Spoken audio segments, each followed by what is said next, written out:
Donald Trump has made a very important statement pertaining to very serious issues here in the United States. And that is, he wants us to drink Bud Light. Donald Trump posted the Bud Light ad was a mistake of epic proportions. And for that, a very big price was paid. But Anheuser-Busch is not a woke company. But I can give you plenty that are. And building a list and might just release it for the world to see. Why not? The radical left does it viciously to well-run. Conservative companies and people. Okay, I don't understand that. Very nasty.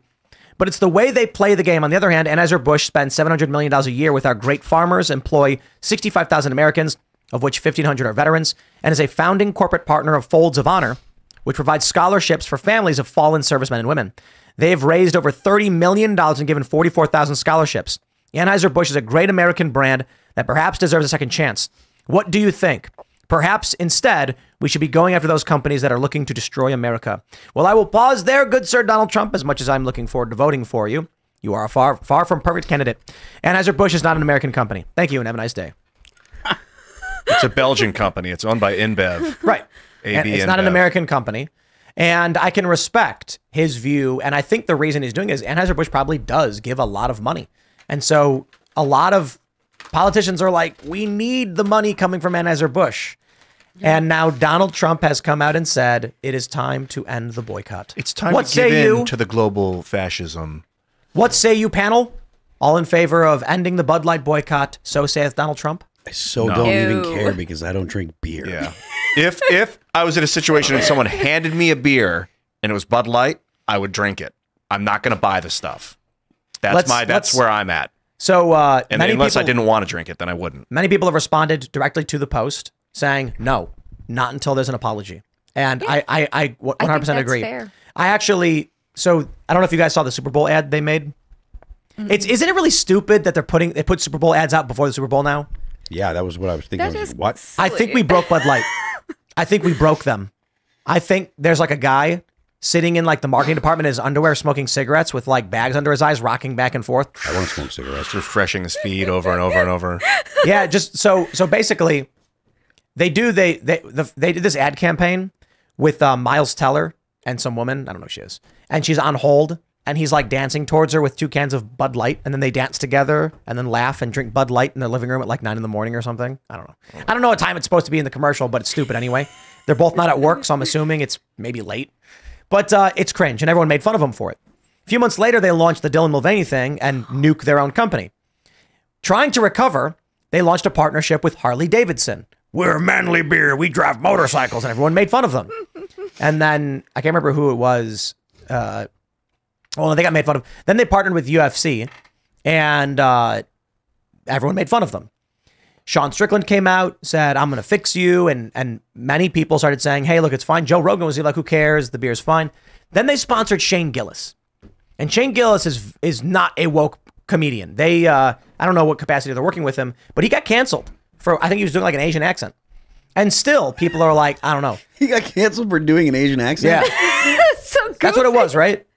It was an Asian accent on a podcast. Like that's he was on Saturday Night Live, and then someone found an old video of him doing it. This is why it's so clearly like it's about an attack vector because like the guys in South Park have been doing Asian accents for the entire time that they've had Shitty Walk, you know? That's right. Or City Walk. You know. And so Bud Light made a commercial now for the Super Bowl, and it's the Bud Light Genie. And it's like someone just put a bunch of random words in an AI and it spat out. It's AI generated commercial. I think they were just like, I don't know, ChatGPT, write a commercial for us. And they're like, okay, a guy opens a fridge and he grabs a Bud Light. Then a genie pops out. He wishes for heavy metal hair. A woman wishes for wealthy clothing. Another guy wishes for one big arm. Then they wish to be at a party. Then Post Malone is there. Then a T-Rex comes in. Post Malone takes credit for it. Then they wish everybody has Bud Light. And the genie tries dancing, and then they're like, the Bud Light Genie, and then it's over. Oh, God, that sounds horrible, man. It sounds so bizarre. I don't know who we broke them. I like Post Malone. He's cool. But I'm like, we broke them. Like, they don't know what to do at all. And they're like, Post Malone, dinosaurs, genies. And then Donald Trump, the Trump card. Bud Light somehow got Donald Trump to post, please drink Bud Light. I hope he at least got paid for this then. Like maybe he knows somebody in the company, or he just saw that, because it is care about money. Anheuser-Busch does have a factory in the United States, at least one. I think the headquarters, it's a subsidiary of a Belgian company, so technically it's Belgian, but it is entrenched in the United States, hires Americans. And that's what Trump's concerned with, is those people, but that's like a short-term thing. You can't, if you always trying to fix the people around you, but you're not looking at the bigger picture of what's causing the problem, you might end up just feeding into the greater problem. Let's do a poll. Smash the like button if you think we should not buy Bud Light until they apologize. I'm a smash. I know that like the like button's the like count is gonna skyrocket because of that. That's kind of the point. But I would actually agree. I think with this move, and we've got the upcoming strike that's going to happen, which is going to just decimate Bud Light. I think that's why they tapped the big guns. They're like, Trump, we need you to come out. I wonder how much they've pledged. I mean, look. Right. If Donald Trump is coming out in defense of Bud Light, they've basically aligned themselves more than any company could align themselves. So Bud Light, just publicly declare you're committing $1 billion to Donald Trump's reelection in some capacity. I'll tell you this. How about you run a commercial apologizing, saying Anheuser-Busch loves America, made a terrible mistake, and is deeply apologetic for the insult and the offense. And then Donald Trump walks in the frame and says, and that's why I drink Bud Light, and cracks one open. Then we go buy some.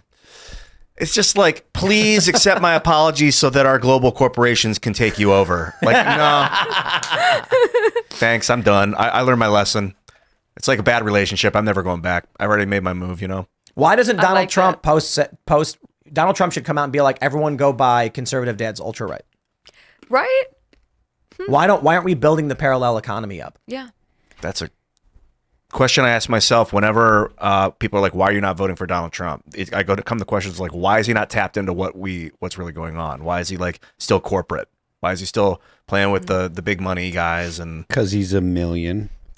Because he's a millionaire? Well, because he's a million years old. Here's a question for everybody listening. It seems like the general sentiment in response to Trump is, if they apologize, that's all they have to do. Apologize.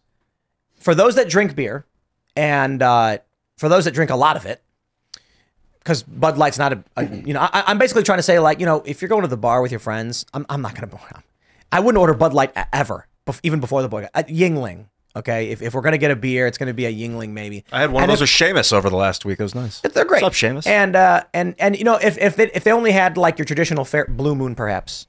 But for those that drink a lot and you've got something lighter, would you consider drinking Bud Light if they issued a public statement? Let's say they tweeted out a card and it just said, "We are sincerely apologetic for having sponsored Dylan Mulvaney. We understand it was offensive. We deeply apologize to those who were offended by it, and we will absolutely work to get to bring customers back." Would that be enough for you guys? 1 in the chat if yes, 2 if you will never drink Bud Light no matter what. Well, I'll answer that. No, I would not. They want their young drinkers. They want to get their young drinkers. They want to get those young people hooked on their drinks, their alcohol drinks. I'm not into it. But like apologizing for having done that. No, not good enough? No, it'd be like the Nazis apologized to get you on their team before World War II was over. I don't think we can compare Bud Light sponsoring Dylan Mulvaney. Hey, Thomas Jefferson said that central banks are more dangerous than standing armies, and a lot of this stuff is corporate. Oh, it looks like a mixed bag. We got both of those. Looks like it's a mix between 1s and 2s. Some people are saying they're never going to drink it again.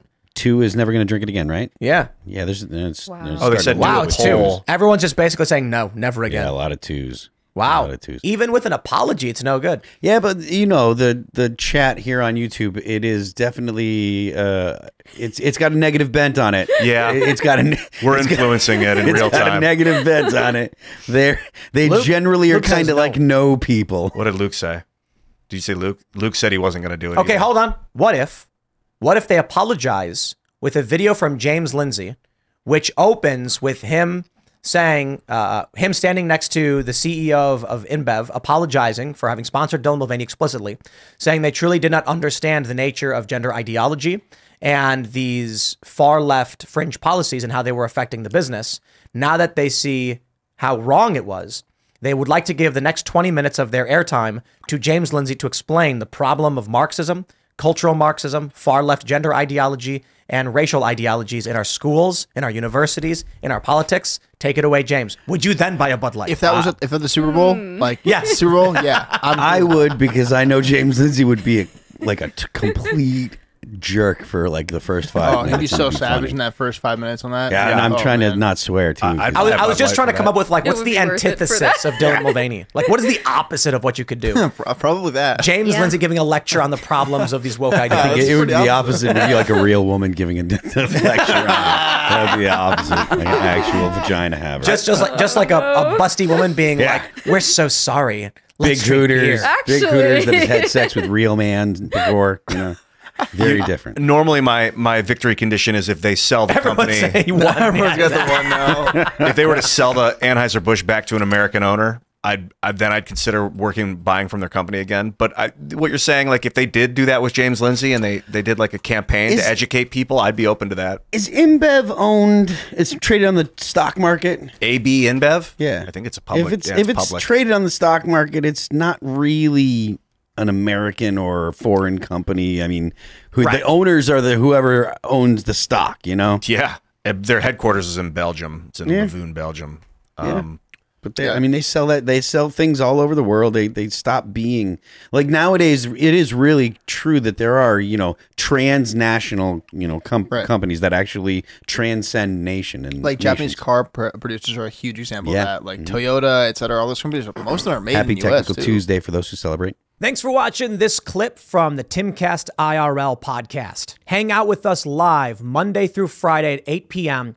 and become a member over at timcast.com for uncensored, members-only shows exclusive. Thanks for hanging out, and we'll see you all next time.